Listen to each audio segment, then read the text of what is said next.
Okay, mula sekali korang login account Easy Parcel. Okay, macam saya dah masukkan. Okay, and then lepas tu you pergi dekat bahagian yang ada tiga baris ni kan. Okay, and then pergi ke top up.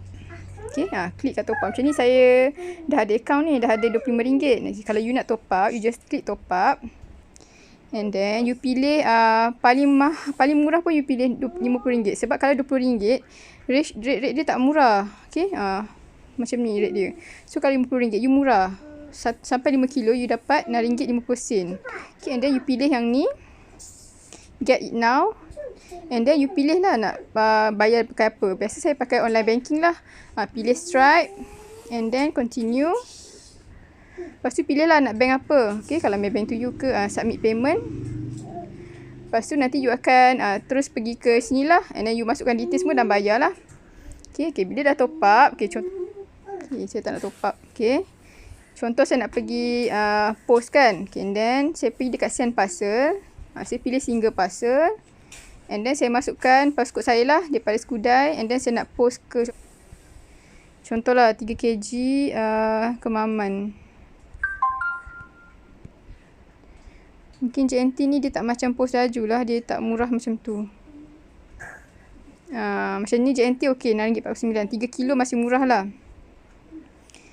Okay, post laju pun harga sama. So saya better pilih JNT lah. So pilih drop off, book. Okay, klik semua ni. Okay. And then pilih courier branch. Biasanya kalau sini saya pilih Taman Universiti lah. Okay, Taman Universiti. Di sini detail kita. Detail sini sebab saya dah isi. So dia dah automatic dalam address book lah. Okay, kalau macam ni, kalau saya dah ada simpan. Contoh saya ada satu alamat ke sana. Semua mak mentua saya. Saya dah simpan dalam address book. Just klik je. And then pilih next. Isikan detail. Contoh jenis saya tulis vitamin Shakely lah. Okay, nilai letak je. Nilai dia maksimum 300 je yang claim. Tapi kalau you ada lebih, you just letak je lah. Contohlah saya letak RM600 kan, tak ada masalah. Okay, next. And then drop off dia akan bagi date. Walaupun dia bagi tahu 20 hari bulan, tapi bila kita nak drop tu hari ni pun tak ada masalah. Kalau kita klik SMS, dia akan tolak 20 sen lagi. Tambah 20 sen lagi lah. And then customer akan dapat kita punya notification. And then add to cart. Okay, bila nak bayar, select je all. Select all. Dan check out. Check out ni. Okay, dia akan tanya kita nak guna apa. So, bila nak bayar, kita pay with credit. So, sebabkan saya tak ada benda nak post, saya just buat tutorial. Saya tak buat lah. So, pay with credit. Okay. Lepas dah bayar, dia akan auto generate consignment note. So, consignment note ni kita print lah. Okay. Kalau untuk pos laju, dia akan dapat 2 kopi. Satu untuk tampal dan satu lagi untuk serah pada kaunter pos laju. Okay, kalau untuk JNT dia bagi 1 kopi saja. 1 kopi ni just terus tampal pada parcel kita.